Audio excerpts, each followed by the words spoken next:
Wait a minute.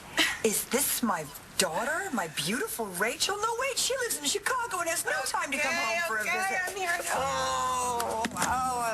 I'm so glad to see you. I can't tell you how much I've missed you. I missed you too.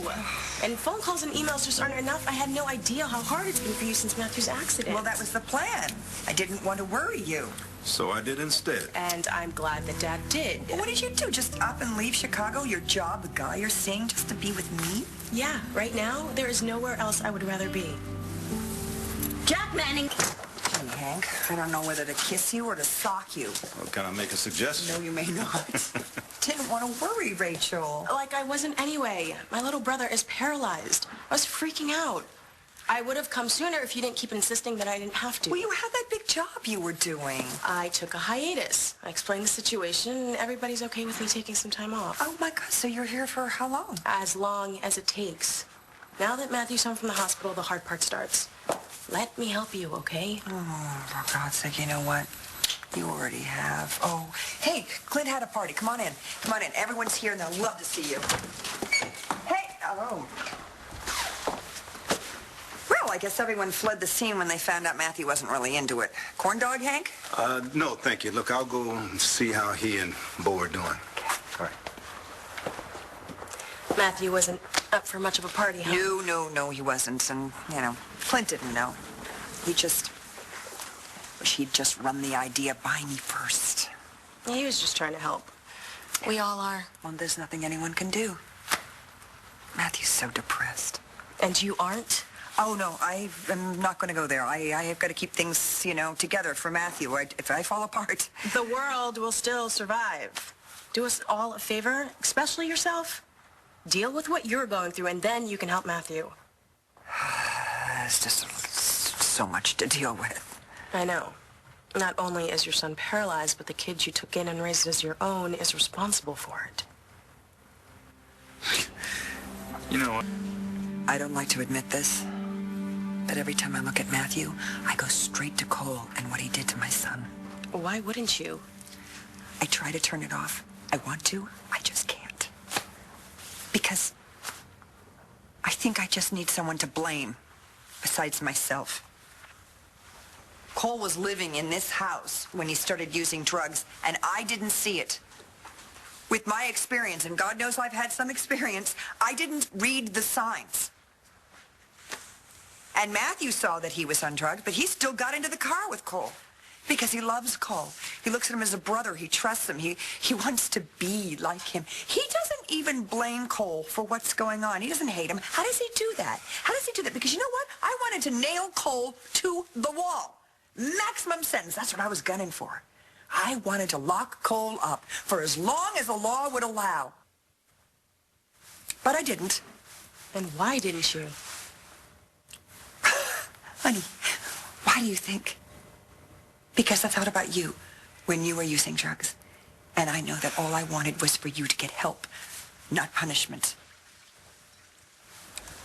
Well, is Cole getting treatment? Yep. He's going to a rehab center. And how's he doing? Has he stopped using? Oh, well, I certainly hope so.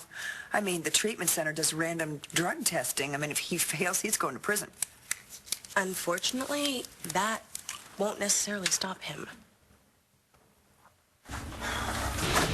I remember when I was using, I kept thinking, I can stop whenever I want. And I would make a plan. 1 week from Monday. That's it. That's the end. And Monday would come.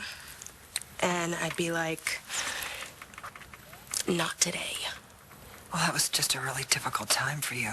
And for everybody who cared about me. God, when I think about the people that I hurt, you and Dad more than anything, and the look of disappointment in your faces, that made me want to get high. Okay, well, you stopped. Yeah, luckily before I ran a car off the road and put somebody in a wheelchair. Well, Cole swears that this has gotten through to him. Uh-huh. You don't believe him? Kids that I work with in Chicago have done way worse than Cole did. That doesn't stop them. Well, he better stop. He's got to get his act together here. Sometimes you can't. That is what I'm trying to say to you. Even if you want to, the addiction, it's so hard to fight. Well, he has to. He has to do this. I can't sit on him. I got to focus on Matthew, and Matthew right now needs more help than I can give him. And that is why I am here. You shouldn't have come. But I'm so glad you did. And you have Dad and Bo and Clint. Yeah. You and Clint okay? What? Oh. We're just having a little trouble talking to each other right about now. No, it's worse than that. I don't know. And Matthew moving back into the house, I don't know how it's going to play itself out. It's like they say in recovery. One step at a time. Mom, you always want to make everything okay right away. Sometimes you just can't do that. That is why I'm going to be here as long as you need. Thank you both for reminding me. Already moved out, of course. I don't know how she's going to see Cole through this. She's got enough problems of her own. She's connected to some of these stabbings that have been going on lately. How's Matthew? Well, Bo's trying to get him into a baseball game. Get him in a baseball game last year. At this time, he was playing baseball. Yeah. You know, this is going to take a lot of getting used to. Oh, Hank, how do you ever get used to something like this? Mom, you always want to make everything okay right away. Sometimes you just can't do that. That is why I'm going to be here as long as you need. Thank you both for reminding me of the family that we used to be. A family who could get through anything. We are still that family.